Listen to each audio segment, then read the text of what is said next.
এটা তৃণমূলে বেশ পুরানো কৌশল। আমি বলতে পারি দুটি ক্ষেত্রে তৃণমূল এই কৌশল প্রয়োগ করে অভিযুক্তকে ঘায়েল করতে সমর্থ হয়েছিল। এক, প্রাক্তন রাজ্যপাল ডক্টর সিবি আনন্দ বোসের ক্ষেত্রে। দুই, বিজেপি দাবাং নেতা শ্রী দিলীপ ঘোষের ক্ষেত্রে। প্রাক্তন রাজ্যপাল ডক্টর সিবি আনন্দ বোস পশ্চিমবঙ্গের রাজ্যপালের দায়িত্বভার হাতে নিয়ে এসেই অনেক বড় বড় ডায়লগ বলেছিলেন, হ্যান করেঙ্গা ত্যান করেঙ্গা। 2023 সালের পঞ্চায়েত নির্বাচন কভার করার জন্য রাজ্যপাল তার রাজভবনে পিস রুম খুলেছিলেন।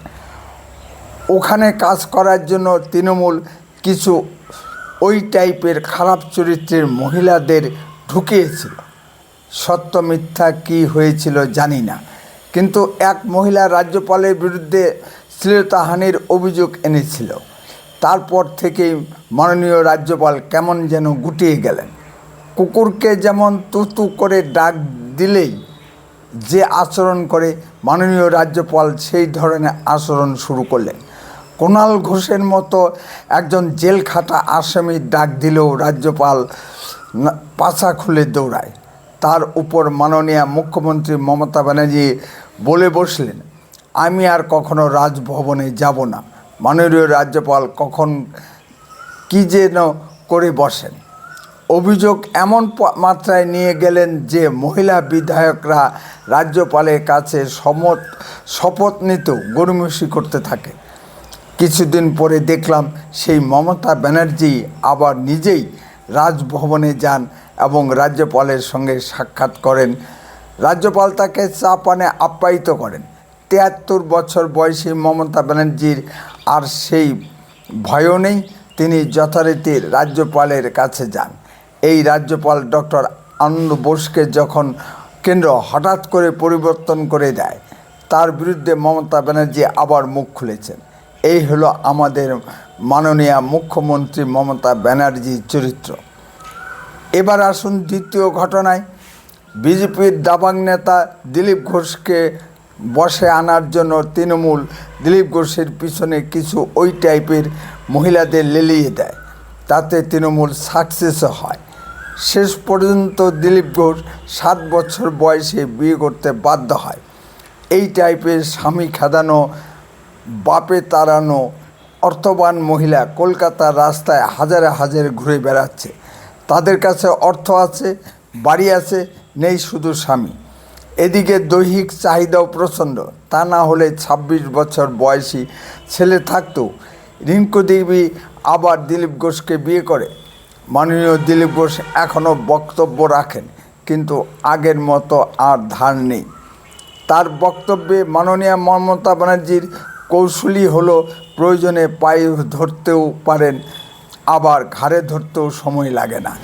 এই কৌশল প্রয়োগ করে মাননীয় মমতা ব্যানার্জি প্রধানমন্ত্রীকে মাত করতে পারলেও মাননীয় অমিত শাহজিকে মাত করতে পারেননি। এই জন্য মাননীয় অমিত শাহজির উপর মমতা ব্যানার্জির খুবই রাগ। এই জন্য তিনি মাননীয় অমিত শাহজিকে নানা অশালীন বাক্যভূষণে আঘাত করেন। নমস্কার, আপনারা শুনছেন উত্তরে কণ্ঠ। উত্তরে কণ্ঠ থেকে আমি প্রভাত বসাক, তুফানগঞ্জ, কোচবিহার।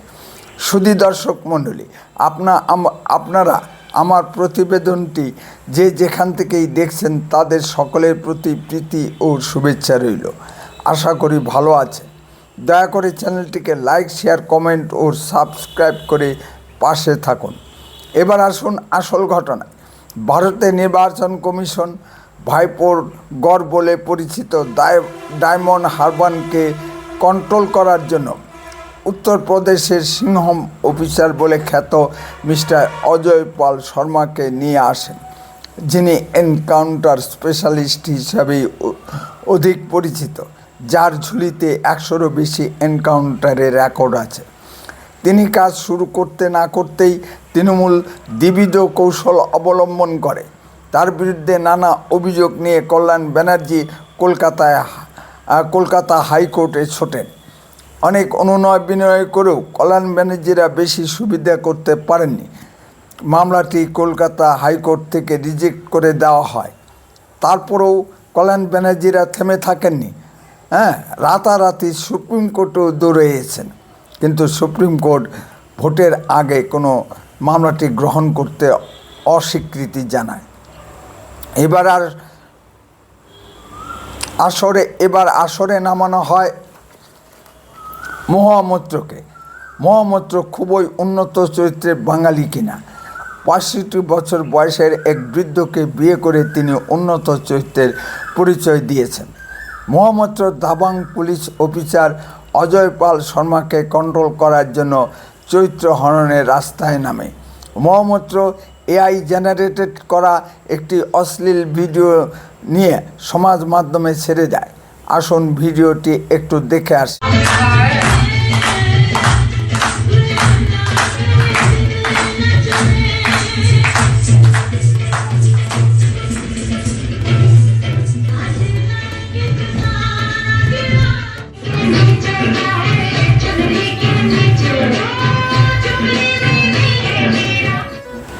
আমি প্রথমে বলছি না, মহামৈত্র খুব উন্নত চরিত্রের বাঙালি।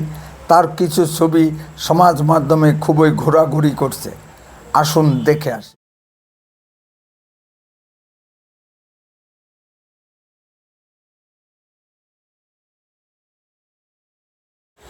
এগুলোই হলো মহামৈত্রের উন্নত বাঙালি চরিত্রের নমুনা।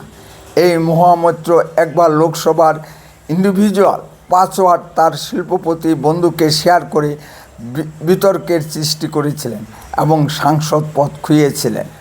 তিনি টাকার বিনিময়ে লোকসভায় শিল্পপতিদের জন্য প্রশ্ন তুলতেন। মহামৈত্রের মতো এরকম বিতর্কিত চরিত্রই তো তৃণমূলের আসল সম্পদ। একটু ইংরেজিতে কথা বলতে পারেন বলেই মনে হয় তিনি সারা পৃথিবী কিনে নিয়েছেন। এহেন মহামৈত্রকে তৃণমূল নামিয়ে দেয় দাবাং অফিসার অজয় পাল শর্মাকে জব্দ করতে। তার চরিত্র নিয়ে টানাটানি পড়তেই দাবাং পুলিশ অফিসার আরও ব্যাপকভাবে কাজ শুরু করে। দু একটি বিক্ষিপ্ত ঘটনা ছাড়া মোটামুটিভাবে তিনি ডায়মন্ড হারবার কেন্দ্রে শান্তিপূর্ণভাবে ভোট করাতে সক্ষম হয়েছেন। এই ডায়মন্ড হারবার কেন্দ্রে গত 15 বছরে মানুষের ভোটাধিকার ছিল না। সংবাদপত্রে যে রিপোর্টগুলো বেরিয়ে এসেছে তাতে দেখা যাচ্ছে এই প্রথম মানুষ নির্বিঘ্ন ও শান্তিপূর্ণভাবে ভোট দিতে পেরেছেন ডায়মন্ড হারবার কেন্দ্রে। কিন্তু মানুষ ভোট দিতে না পারলে কি হবে? এই ডায়মন্ড হারবার কেন্দ্র থেকেই ভাইপোছি অভিষেক ব্যানার্জি 7 লাখের অধিক ভোটে জয়ী হয়েছেন।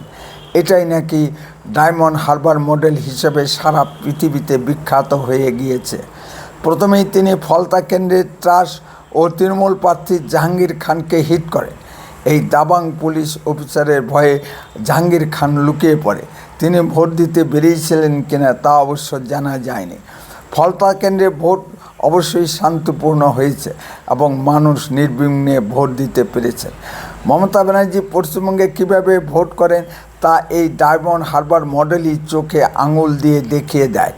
এই Dabangg police officer mister Ajay Pal Sharma ছেড়ে দেবার পাত্র নন। তিনি দিল্লির মন্দির বাজার সাইবার ক্রাইম থানায় মহার বিরুদ্ধে অভিযোগ দায়ের করেন। অবশ্য এই ব্যাপারে মহামৈত্রের কোনো বক্তব্য পাওয়া যায়নি। মহামৈত্র অবশ্য দাবাং পুলিশ অফিসারের চরিত্র হননের কাজটি সুচারুরূপেই সম্পন্ন করেছেন। আইন কী করবে সেটা তো পরের কথা। কিছুদিন আগে দেখেছিলাম মাননীয় দিলীপ ঘোষের বিরুদ্ধে কেউ অশ্লীল ফলস ভিডিও ছড়িয়ে দিয়ে চরিত্র হননের কাজটি করেছিলেন। দিলীপ ঘোষ সাইবার ক্রাইম থানায় অভিযোগ জানিয়েছিলেন। এখন সে বিষয়ে কোনো উচ্চবাচ্য শোনা যায় না। সুতরাং এই অশ্লীল ভিডিওর জন্য মহামৈত্রের কী শাস্তি হবে তা সময়ই বলবে।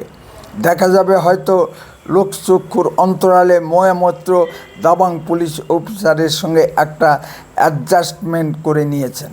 এসব কাজে মমতা ব্যানার্জির মতো তৃণমূলের মহিলা নেত্রীরা খুবই পাকা। এ বিষয়ে যদি কিছু বলার থাকে কমেন্টে বলুন। আর লক্ষ্য রাখুন উত্তরের কণ্ঠের পর্দায়। দয়া করে চ্যানেলটিকে সাবস্ক্রাইব করুন। বন্দে মাতরম। ভারত মাতা কি জয়।